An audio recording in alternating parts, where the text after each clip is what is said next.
इदं भगवता नारायणेन स्वयं व्यासेन प्रथितं पुराणमया महाभारतम् अद्वैतामृतवर्षिणीं भगवती अष्टादशाध्यायिनी मम्मत्वानुसन्ततामि भगवद्गीते भवद्गीते नमोऽस्तुते राजविशालबुद्धे पुल्लारविन्दाय तवत्रनेत्र येन त्वया भारततैलपूर्णा प्रज्वालितो ज्ञानमयप्रदीप प्रपन्नपारिजाताय त्वरितकृपाणै ज्ञानमुद्राय कृष्णाय गीतामृतये नमः।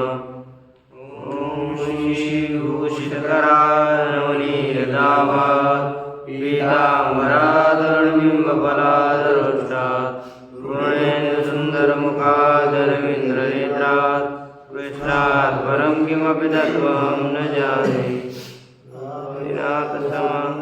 नामदेवञ्च एकनाथं तदेव च तुकारां तथा वन्दे भारतरे परम्परा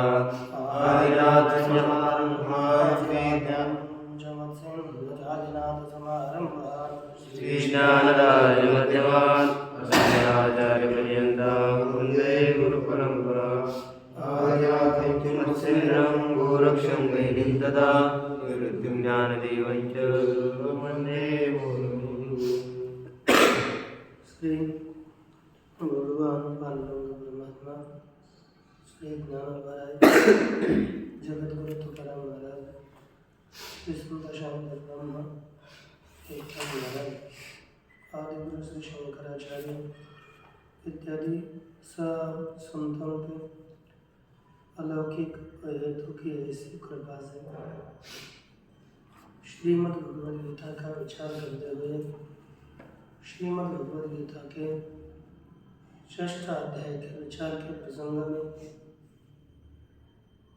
अर्जुन भगवान के प्रति प्रश्न करता है कि भगवान आपने जो समत्व से योग बताया वह प्राप्त करने के लिए हमें वायु की तरह कठिन समझता हूँ, क्योंकि मन चंचल है। चंचलं हि मन कृष्ण परमात्मदृढं तस्याहं निग्रहं दुष्करम्। तो भगवान ने इसी अर्जुन जी के प्रश्न के उत्तर में कहा, अर्जुन मन चंचल है, प्रमाथी है, बलवत है, दृढ़ है, इसमें कोई संदेह नहीं है। लेकिन अभ्यास है तो वैराग्य, अभ्यास और वैराग्य के द्वारा इस मन के ऊपर निग्रह किया जा सकता है। ऐसा बताने के बाद और कहा कि अनियंत्रित अंतःकरण वाला जो पुरुष है उसके द्वारा यह मन निग्रहित नहीं किया जा सकता, उसके द्वारा योग प्राप्त नहीं किया जा सकता। लेकिन नियंत्रित अंतःकरण वाले पुरुष के द्वारा इसी को उपाय के द्वारा प्राप्त किया जा सकता है। जो कहा तब अर्जुन जी ने पुनः कहा है, भगवान आपने जो कहा मन को नियंत्रित किया जा सकता है, लेकिन ऐसा साधक है जिसने कर्म का पूरे त्याग किया है, कर्म को छोड़ा है, घर छोड़कर संन्यास ले लिया है, लेकिन इधर योग की प्राप्ति भी नहीं हुई। अर्थात कर्म को छोड़ा है तो कर्म कर नहीं सकता, कर्म करके वह स्वर्ग आदि लोकों में जाकर नहीं जा सकता, और इधर ज्ञान की भी प्राप्ति नहीं हुई। ऐसा साधक है, इधर घर छोड़ा है, इधर भगवत प्राप्ति नहीं हुई, योग की प्राप्ति नहीं हुई, और बीच में ही उसका मरण हुआ, देह पड़ा, ऐसा जो साधक है अब उसकी क्या गति होगी बताओ? क्योंकि यही दोनों नाश क्या चीज है? देखो जानते हो आप 3 प्रकार कर्म फल 2 प्रकार के होते हैं। ये 2 प्रकार के फल है। एक समझो गतियां अलग अलग होती है। एक कर्म की गति, कर्म करने पर स्वर्गादियों की प्राप्ति, यह कर्म गति है। उपासना, देवोपासना, शास्त्रीय उपासना करने पर ब्रह्मलोक आदियों की प्राप्ति, ये दूसरी गति है।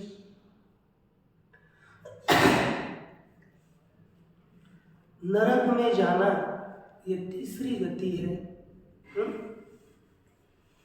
पुनः जन्मना मरणा, एक चौथी गति है, जाए स्वमृयस्व, और ज्ञान की प्राप्ति होकर मुक्त हो जाना, ये 5 गतियां हैं। इसके पूछने में एक समस्या क्यों हो रही है अर्जुन जी को? क्योंकि इसने कर्म छोड़ा है, कर्म से स्वर्गलोक की प्राप्ति होती है, इसने कर्म का त्याग किया, इसलिए कर्म की गति अर्थात स्वर्गादी लोगों की प्राप्ति इससे नहीं होगी। एक उपासना नहीं कर रहा, इसलिए देवलोक की प्राप्ति नहीं हो रही। ठीक है, इसने कोई पाप भी नहीं किया, इसलिए इसको नरक गति नहीं हो रही। यानी बस्ती एक नरक गति। अब दोनों की पाप हो या तो न हो, लेकिन ये तो ना स्वर्ग और देवलोक की प्राप्ति नहीं होती। तीसरी बात है, ज्ञान की प्राप्ति नहीं हुई, इसलिए मुक्त भी नहीं होगा, यह गति भी नहीं मिलेगी। बची नरक गति और जायस्व मृयस्व, ये नरक गति के अंदर आएगा। पुनः पुनः जन्मना और मरना, यही गति रह गई। तो मुझे बताओ, इसे यानी मिलेगी तो ऐसे साधक को क्या मिलेगा? उसके विषय में भगवान परमात्मा उत्तर देते हुए कहते हैं आगे का श्लोक। श्री भगवान वाच पार्थ नैवेह नामुत्र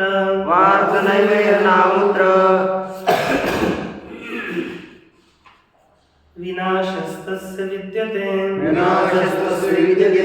नहि कल्याणकृत् कश्चित् दुर्गतिं तात गच्छति। अर्जुन बोलते हैं, तो भगवान परमात्मा ने कहा, पार्थ, हे प्रतापुत्र अर्जुन, तस्य इह नाशः न विद्यते अमुत्र नाशः न विद्यते। हि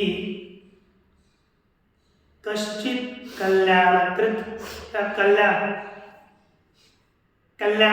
कश्चित् तात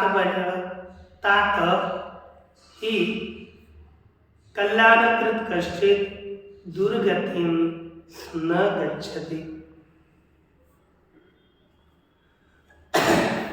अर्थ,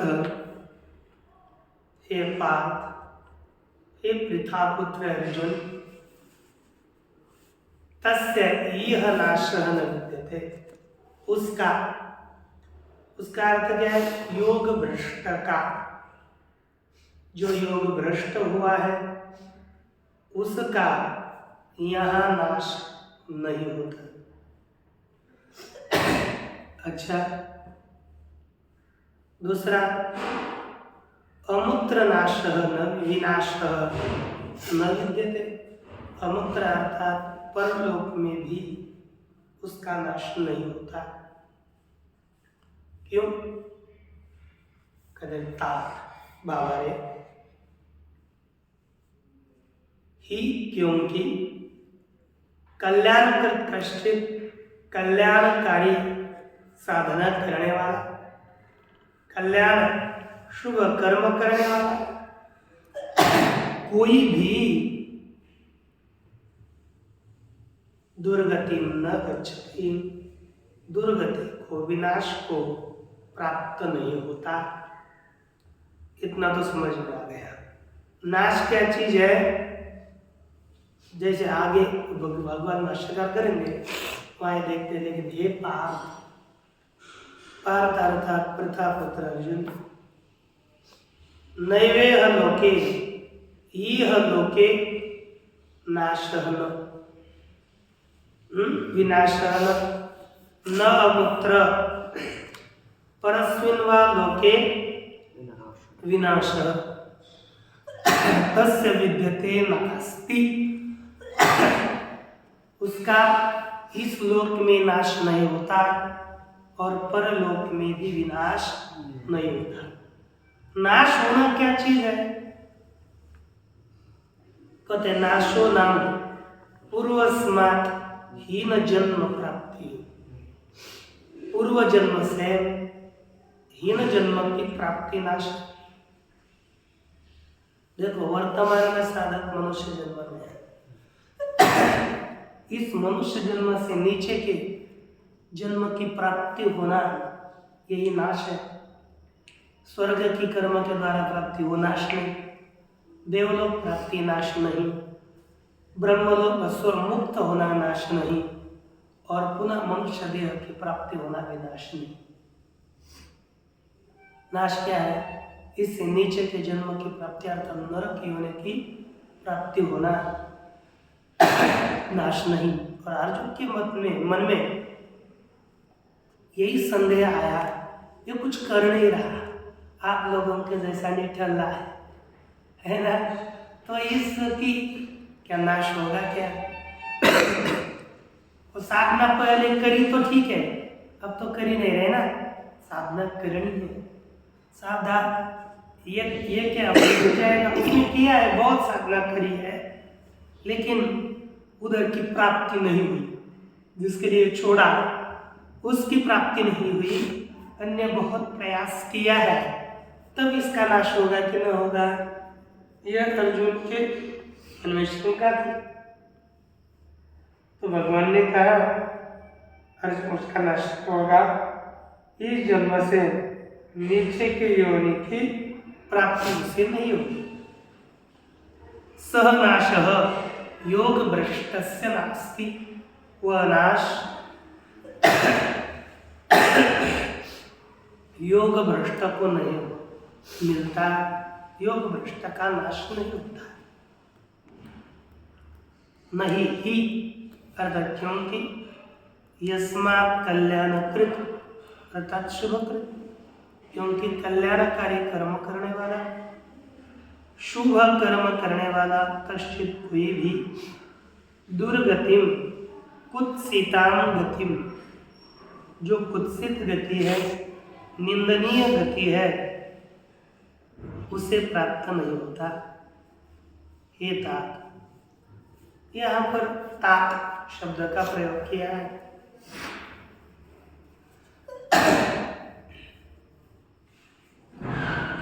यहाँ पर तात शब्द एक पिता के लिए होता है और तात शब्द एक यदा कदाचित पुत्र के लिए कर सकते हैं। अर्जुन न पिता है, न अर्जुन भगवान के पुत्र है, तो भी यहाँ पर अर्जुन के लिए तात शब्द का प्रयोग किया है। इसलिए कहा तो तात तनोति आत्मानं पुत्र रूपेण इति पिता तात उच्यते। पिता को क्या करते हैं? तात कहा जाता है, क्योंकि विस्तार करने का है, अपने आप का ही पुत्र रूप से विस्तार करता है कि नहीं? पुत्र किसका होता है? पिता का। पिता के अंग प्रत्यंगों से जो वीर्य स्खलित होता है, उससे ही तो पुत्र बनता है। इसलिए अपने आप को पुत्र रूप से विस्तृत करने वाला तात अर्थात पिता है, तात। लेकिन पिता ही पुत्र हो जाता है। पिता एव पुत्र इति पुत्रोऽपि तात उच्यते। पुत्र को ही तात भी कहा जाता है। लेकिन जो वंश दो प्रकार का होता है, वंशो द्वेधा विद्या जन्मना च इति, तो पुत्र दो प्रकार के हैं। एक साक्षात पुत्र और ज्ञान दान से बना हुआ पुत्र। शिष्य भी पुत्र होता है और साक्षात बेटा भी पुत्र हुआ करता है। इसलिए शिष्य भी पुत्र तुल्य होता है। इसके कारण उसे भी तात कहा जाता है ना, उसे भी तात कहते हैं। इसलिए कहते हैं गच्छति, वह न कुत्सितां गतिम गच्छति, ऐसा अन्वय कर रहा है। वह गच्छति अर्थात कुत्सितां गतिम, न का अन्वय किया लेकिन गच्छति बताया नहीं था ना, तो कुत्सितां गतिम न गच्छति इति ऐसा अन्वय कर रहा है। अब ठीक है,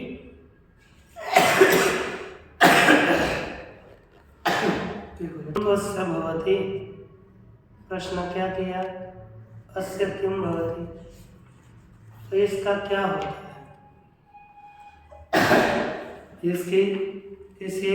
इसकी क्या स्थिति होती है, उसी के लिए आगे कहा प्राप्य पुण्य कृतां लोकान् उषित्वा शाश्वते समाः शुचीनां श्रीमताङ्गेः योगभ्रष्टो विजायते। कहा हे पार्थ,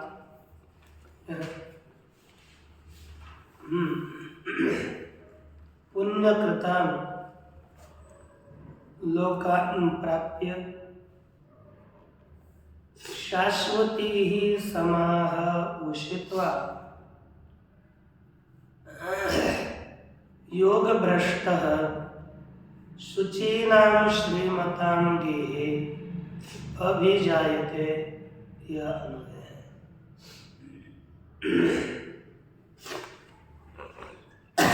ये कर्ता योग भ्रष्ट है, तो सबसे पहले भी रख सकते हैं, सबसे पहले। तो क्या हो गया, योग भ्रष्ट, योग भ्रष्ट पुरुष पुण्यकृतां लोकान् उषित्वा, ये अन्वय टीका में भी दिया है। पुण्यकृतां लोकान् प्राप्य, पुण्य करने वाले लोगों को प्राप्त करके शाश्वती समाह उषित्वा, और शाश्वत सम माने वर्ष, नित्य संवत्सर, नित्य हमारे जो संवत्सर है, वर्ष है, वो इंद्रादियों के वर्षों के अपेक्षा से छोटे है, बहुत छोटे है। इसलिए हमें इसे अनित्य संवत्सर कहेंगे।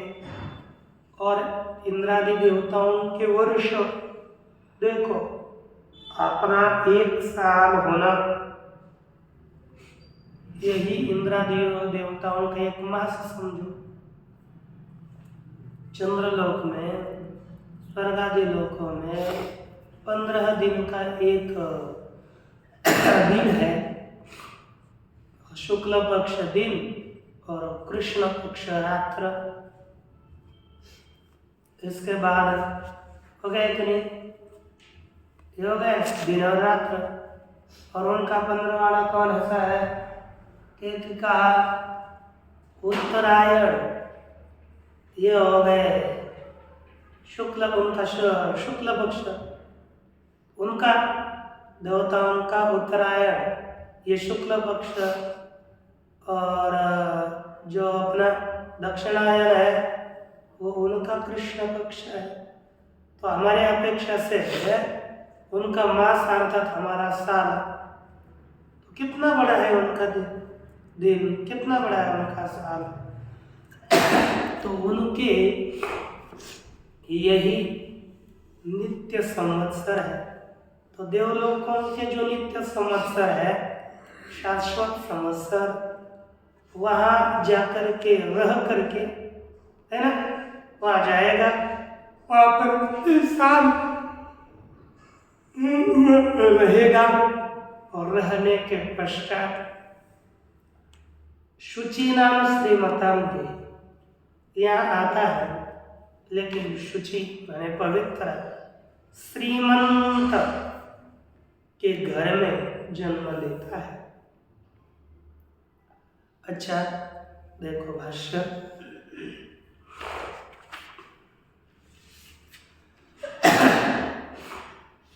लिखा कि योग मार्गे प्रवृत्त सन्यासी, योग मार्ग में प्रवृत्त हुआ सन्यासी जिसने कर्म का त्याग किया है, योग मार्ग में प्रवृत्त हुआ है, ऐसा सन्यासी सामर्थ्य,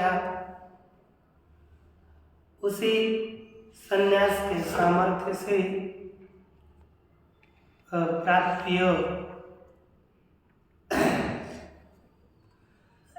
अर्थात कत्वा जाकर के किसे कहते हैं, पुण्य कृतान, पुण्य करने वाले। कौन है पुण्य करने वाले? अश्वमेधादियाजिना, अश्वमेधिया करने वाला। ऐसे अश्वमेधादियाजी है, उनको जो लोग मिलते हैं ना, ऐसे उनके लोगों को प्राप्त करके तत्र च उषित्वा, और वहाँ पर रह करके वासम अनुभूय, वहाँ पर वास का अनुभव करके रह करके कितने दिन का? शाश्वती ही नित्या समा, शाश्वत संवत्सर, नित्य वर्षों रह करके संवत्सरान वर्षान उषित्वा तद भोग क्षय,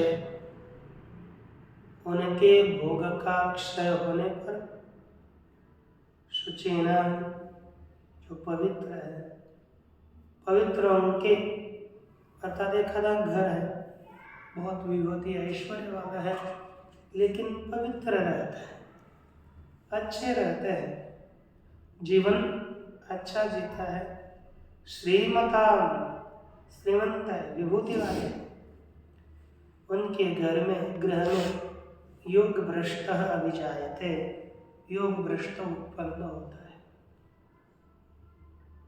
इस तरह से योग भ्रष्ट का जन्म बताया।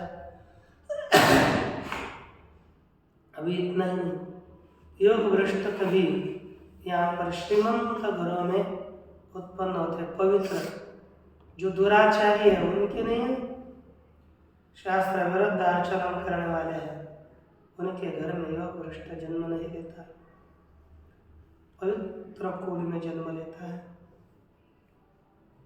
और इतना ही क्या,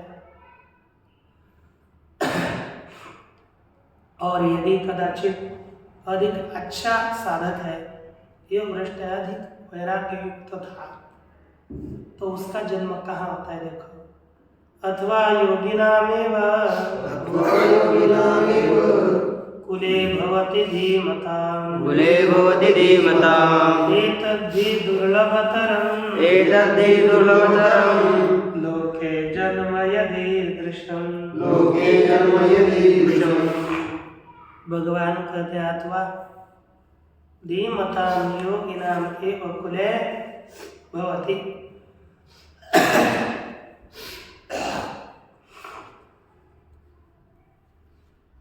ही एतत् यद ईदृशं जन्म लोके दुर्लभतरम्।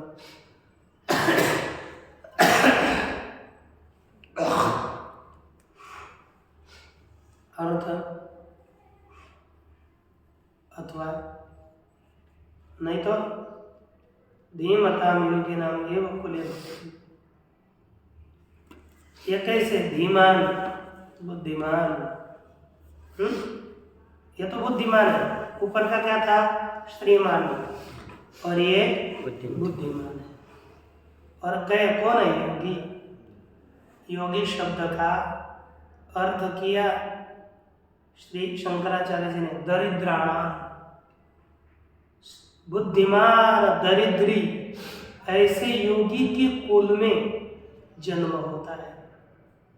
और बताएं श्रीमंतों के कुल में और बुद्धिमान दरिद्र योगी के कुल में जन्म होना कौन सा अच्छा है? श्रीमंतों के ना सब कुछ पैसा मिल जाता है, और जो सेवा करनी है बड़ा आश्रम बन जाता है, परंतु है कि नहीं, सब कुछ बना सकता है। ऐसे के कुल में जन्म लेना और घटिया दरिद्री उसके कुल में जन्म लेना कौन सा श्रेष्ठ लगता है आप लोगों को? आप लोगों का अनुभव बताइए, कौन सा अच्छा लगता है? उत्तर तो होना चाहिए ना कुछ ना कुछ, गलत हो या तो बरोबर हो। कौन सा लगता है अच्छा? दरिद्री। अच्छा, ये दरिद्री बोल रहे हैं, मैं उसका हेतु ही पूछूंगा, ये सवाल रहेगा। दरिद्री बताया तो दरिद्री, तो ये तो पूछूंगा आपका क्या है? हमें पता है वो दरिद्री क्या क्या करो। दरिद्री आता है जिसके पास दरिद्री नहीं अच्छा लगता है, अच्छा नहीं लगता। अच्छा आप करें ठीक है श्रीमन धीमता धीमता बुद्धिमान, तेरा धीमान दरिद्री होगा। आप करें जो होगा वो आगे देखेंगे ही ना। आपका लगता है क्या मन से? कुछ तो लगता है, लेकिन मनुष्य बोलना नहीं चाहता। लेकिन अपने मन में कौन सा अच्छा लगता है ये तो होना चाहिए ना। जो होगा वो होगा, भगवान जो बोलेंगे बोलेंगे। अब वो कैसे लगता है भाई? क्या लगता है मन में, क्या लगता है? दरिद्री। अब का नहीं वो योगी है ना, धीमान है ना, तो है धीमान है और दरिद्री, और बाकी भगवान तो ही बोल रहे हैं। लेकिन आपको क्या लग रहा है ये? आप दरिद्र बन जाए तो आपको अच्छा लगेगा क्या? फिर यदि आप दरिद्री होंगे तो आपको कौन सा अच्छा लग रहा है? मैं ये बता रहा हूँ। भगवान क्या बोल रहे हैं हमको वो तो देखना है। लेकिन भगवान क्योंकि समझो, आपको अपना मैं दरिद्री रहूँगा, मेरे पास पैसे कुछ नहीं रहे और मैं साधक हूँ रहूँ, ऐसा आपको नहीं लग रहा तो आपको अच्छा कैसे लग रहा है ना? वो गलत है ना। आप अपने मन की नहीं बोल रहे, है कि नहीं? पैसा नहीं चाहिए ऐसा बोले नहीं, पैसा कोई मुख्यतः बात नहीं है। पैसा अर्थात मूर्खता है, वो तो देखे वो कोई नहीं, उसके कारण आप दरिद्र बनेंगे। श्रीमंत ये बुद्धिमान होता है, ये ज्ञानवान है। लेकिन एतद जन्म, यही जन्म ही, ये जो दरिद्री बुद्धिमान के कुल में उत्पन्न होना है, यही जन्म श्रेष्ठ है। क्यों श्रेष्ठ है? उसका कारण बाद में पैसा कमाएगा ही नहीं। उसका कारण है श्रीमंतों के घरों में यदि जन्म होता है ना, श्रीमंत पैसा जब आता है बाद में भी हो अथवा पहले हो, तो बुद्धि ये परमार्थ से हट जाती है। परमार्थ करने में पैसा, ये देखो भौतिक चीज पदार्थ आगे आएंगे, अच्छे अच्छे विषय आगे आएंगे, उसको बहुत पदार्थ लोग अच्छे मानेंगे, है कि नहीं? सभी प्रकार के भौतिक पदार्थ होंगे तो आगे वो परमार्थ कर पाएगा अथवा न कर पाएगा, इसमें बड़ा संदेह है। इसलिए ये ठीक नहीं। लेकिन दरिद्र योगी होगा तो उसका सहज परमार्थ में प्रवृत्ति होगी, उसके भौतिक चीज आगे नहीं आएंगे और परमार्थ कर पाएगा। इसलिए वह बहुत अच्छा है दरिद्र में। इसके हमें भी दरिद्री हो जाए तो कोई विगम नहीं होना चाहिए। भगवान हमारी रक्षा करेगा। समझो कुछ न होगा ना, तभी भगवान की प्रार्थना करने में का प्रार्थना होती है। संकट में अधिक प्रार्थना होती है।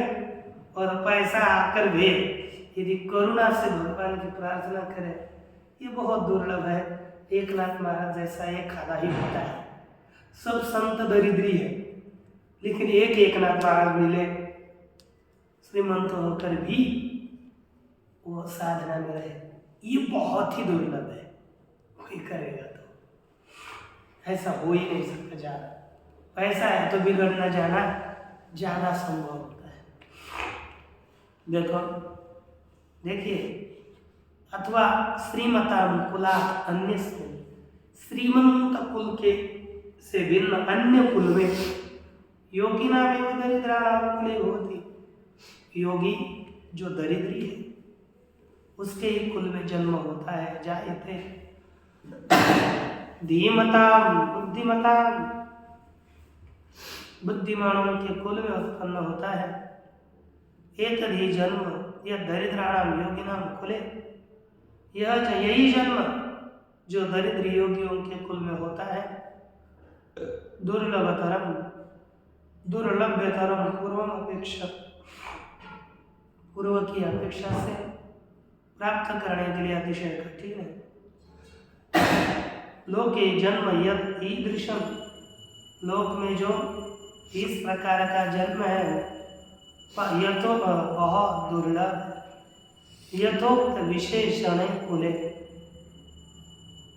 यथोक्त जैसे था, यथोक्त अर्थात दरिद्री योगी के कुल में यथोक्त विशेषण दरिद्री और बुद्धिमान योगी, इस विशेषणों से देखो टीका लिखा शुचिनाम श्रीमताम विद्यावताम इति विशेषण एते कुले,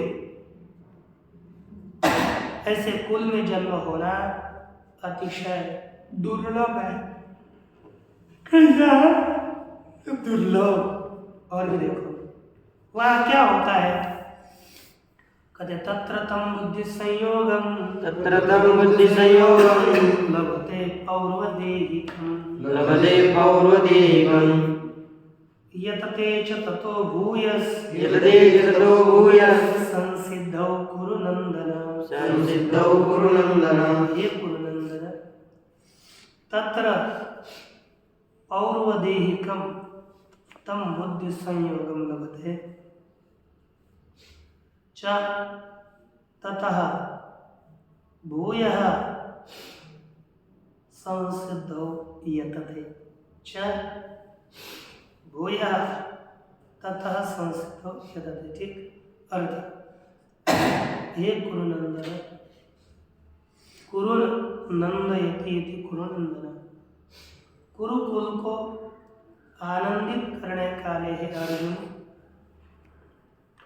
तत्र अर्थात उस जन्म में दोनों भी ले सकते हैं, उस दरिद्र योगी के कुल के जन्म में अथवा श्रीमंत योगी के कुल में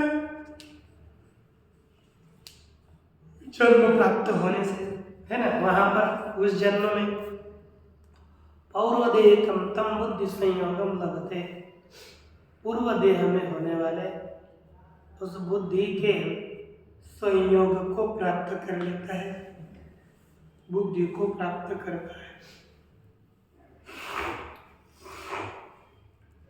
तथा और उसके अपेक्षा से भूया अर्थात च रह गया और भूया पुनः तथा पूर्व योग के उससे ही पूर्व योग से ही संसिद्धौ यतते, सिद्धि के लिए प्रयत्न करता है। जितना सिद्ध हुआ है ना, उसके आगे परमात्मा प्राप्ति के लिए प्रयास करता है। इसलिए हमें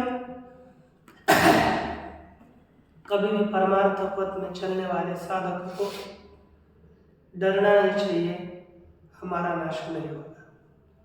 हाँ, यदि आपको तात्काल फल की प्राप्ति चाहिए तो जल्दी करो, विलंब मत करो। जल्दी तीव्रता से साधना करो तो इसी जन्म में मुक्त हो जाएंगे हम। यदि नहीं हो गए तो अगले जन्म में कभी ना कभी मुक्त होंगे।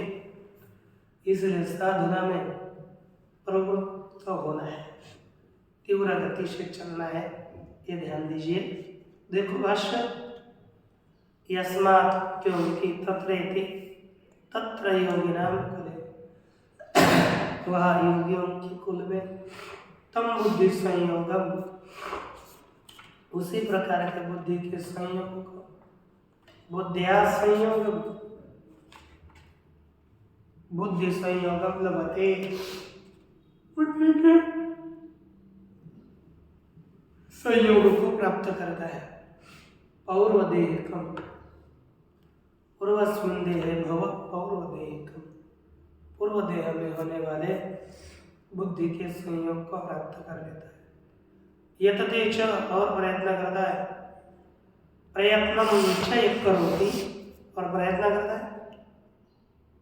तथा तस्मात्, किससे अपेक्षा से, कहते हैं तस्मात् पूर्व कृतात् संस्कारात्, पूर्व जन्म में किए हुए संस्कार से,